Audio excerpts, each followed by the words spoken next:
지난 금요일이죠. 사법농단 사태의 정점 양승태 전 대법원장에게 1심 법원이 전부 무죄를 선고했습니다.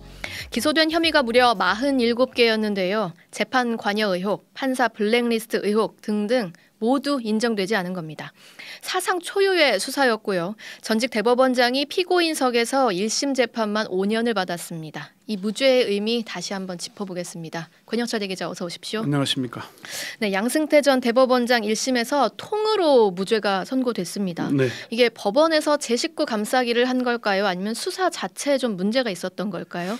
어느 한 가지만으로 설명하기는 좀 어렵습니다. 네. 우선 첫 번째는 법원의 제19 감싸기라는 비판이 나옵니다.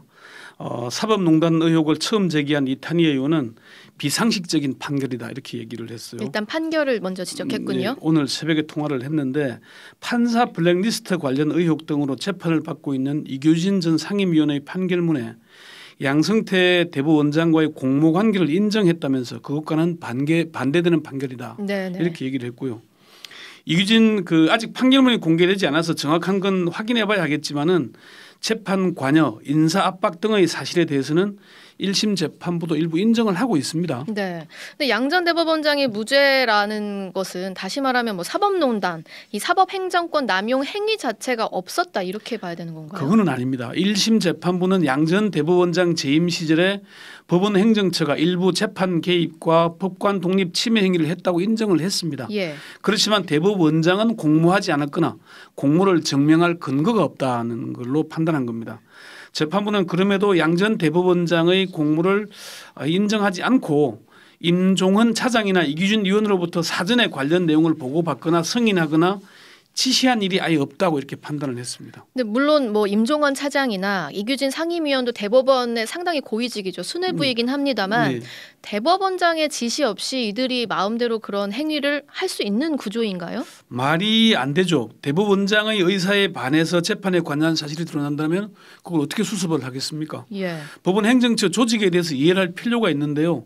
법원 행정처는 대법원장이 비서조직이고 관료 조직이기 때문에 결재를 받고 위에서 시키는 대로 일을 할 수밖에 없는 그런 구조입니다. 예. 비서나 행정관료가 상관의 지시가 없는데 마음대로 재판에 관여하거나 지시를 내릴 수 있을까요? 근데 수직적이기로는요. 네. 검찰이 사실 더 먼저 생각이 나거든요. 네. 검사동일체 원칙이라는 것도 있지 않습니까? 근데 이 법원행정처가 검찰 조직보다 더 수직적이거나 그만큼 수직적이라고 할 수 있나요? 뭐 그렇다고 얘기하는 사람도 있습니다.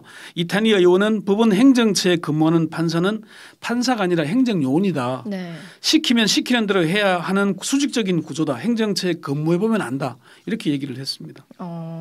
근데 특히 다른 뭐 기소된 법관의 경우 앞서 말씀해 주셨듯이 1심에서 유죄가 나오기도 했기 때문에 전직 대법원장 뭐 최고위층의 좀 봐주기 아닌가 이런 시각이 있거든요.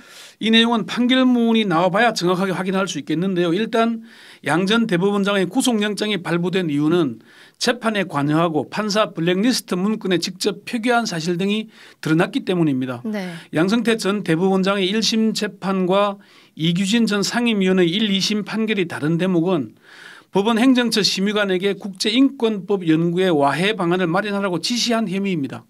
이 전 위원에게는 1심과 2심 재판부가 모두 양 전 대법원장과의 공모관계를 인정해서 유죄를 선고를 했고요. 예.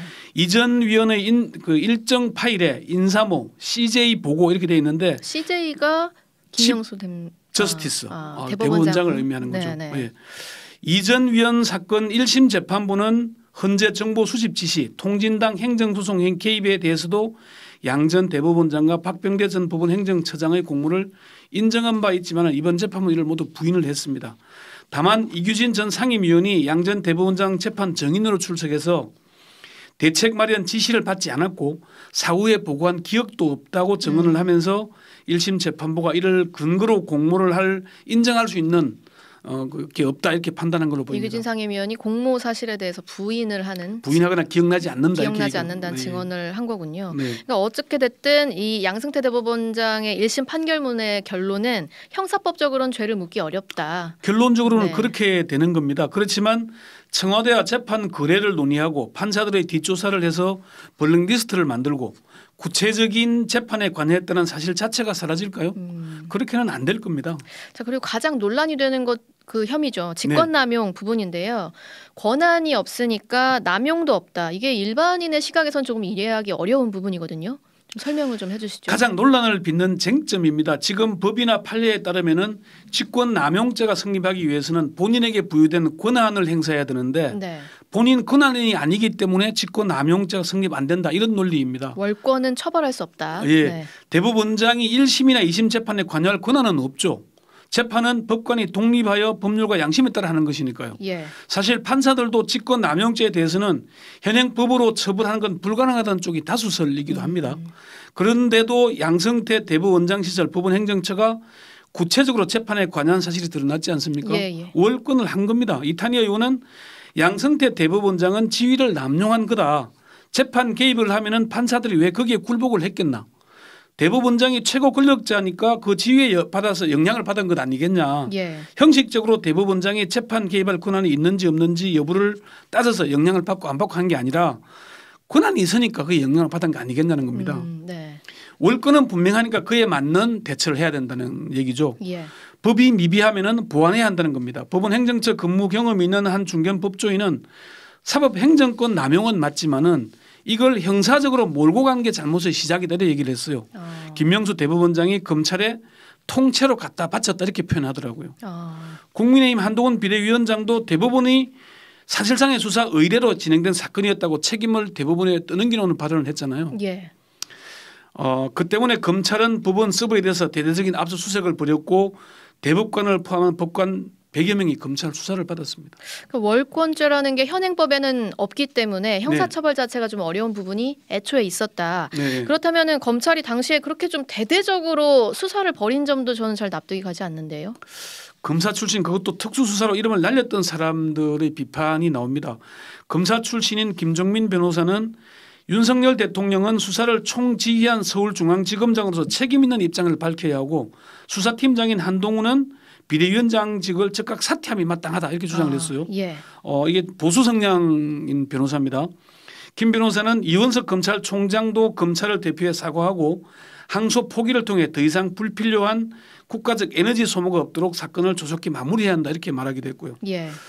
그러면서 검찰 특수수사 체계의 전면적인 대수술이 불가피하다 이렇게 강조를 하기도 했습니다. 특수통 출신인 전직 고검장은 처음부터 무리한 수사였다. 예. 수사팀이 언론 플레이해서 분위기 만들고 국민 여론 만들어서 양 전 대법원장 영장 발부하게 만들었던 거지 그게 무슨 범죄를 구성하냐 이렇게 반문을 했고요. 예. 홍준표 대구시장도 오늘 페이스북에 다른 사람의 인생을 좌지우지하는 수사를 하는 사람으로 그 결과에 대해 직과 인생을 걸고 책임지는 수사를 해야 한다. 유무죄는 법원의 판단이라고 방치하는 검사는 무책임하고 무능한 검사라고 보지 않을 수 없다고 했는데 네. 이게 한동훈 비대위원장을 겨냥한 게 아니냐 그런 얘기 해석이 나왔고요. 특수통 출신의 전직 검사장은 검찰이 기소한 47가지 혐의가 모두 무죄로 판단됐다는 건 검찰의 수사에 근본적인 문제가 있다고 볼 수밖에 없다 이렇게 얘기를 했습니다. 어떻게 47개 혐의가 전부 다 무죄가 나올 수도 있냐. 네, 그렇죠. 그런 차원에서의 지적이죠. 자, 그렇다면은 수사를 해서 이게 해결될 문제가 아니었다면 뭐 좀 다른 방식으로 뭐 징계를 한다든지 탄핵을 한다든지 이런 방식으로 좀 해결을 했었어야 한다는 건가요? 그런 평가를 하는 법조인들이 많습니다. 대법원이 자체적으로 해결하지 못하고 검찰의 수사를 맡기는 모양새가 된 건 아무래도 아무리 비판해도 부족하지 않다는 게 중론인데요. 물론 대법원이 공식적으로 고발하거나 수사 의뢰한 건 아니죠. 예. 김명수 대법원장의 공식 발언은 검찰이 수사한다면 협조한다. 이런 이거였습니다. 네네. 김명수 대법원장으로서는 사법농단 사태를 사법부 자체 조사로 끝내야 할 경우에 그 결과를 국민이 믿어주겠느냐는 한계가 있었던 것도 사실이긴 합니다. 예. 사법농단 수사는 당시 윤석열 서울중앙지검장과 한동훈 서울중앙지검 3차장 검사가 특수 1, 2, 3, 4부를 총동원해서 수사했습니다. 그 결과 양승태 전 대법원장과 임종원 전 법원행정처 차장 등 전현직 고위법관 14명을 기소하고 66명은 비위가 있다고 대법원에 통보를 했는데요. 네네. 당시에 한동훈 3차장의 발표 내용 잠시 들어보시죠. 양승태 전 대법원장을 일제강제징용 손해배상 사건 재판 개입, 법관 인사불이익 조치, 법관 비위 은폐 등 사건과 관련하여 직권남용, 공무상 비밀누설, 허위공문서 작성 및 행사, 한동훈 3차장은 검찰은 판결 선고 시까지 최종적으로 법과 상식에 부합하는 결과가 나올 수 있도록 공소유지에 최선을 다하겠다고 밝히기도 했는데요. 예. 사실 5년 넘게 끌어왔잖아요. 그렇죠. 공소유지가 제대로 됐겠습니까? 검사도 바뀌고 판사도 바뀌고 이러는데. 재판부가 여러 번 또 바뀌기도 네, 그렇습니다. 했죠. 네. 결과적으로 보자면은 사법농단 수사 때문에 윤석열 검사장은 서울중앙지검장을 연임했고 검찰총장으로 직행했습니다. 그로 인해 대통령까지 됐으니까 역사의 아이러니라는 중견 법조인의 평가가 사실 설득력 있게 다가왔습니다. 그 결과는 무죄로 끝났는데요. 네. 네, 아직 끝난 건 아닙니다만 1심이. 예, 양 전 대법원장은 결심 공판 최후 진술에서 사법부가 정치 권력에 의해 이렇게 대규모로 노골적이고 끔찍한 공격을 당해본 적이 없다고 얘기를 했거든요. 그런 말 할 자격이 있는지 의문이 듭니다. 사법의 정치하는 양 전 원장이 자초한 측면이 있기 때문입니다. 네, 여기까지 듣겠습니다. 권영철 대기자였습니다.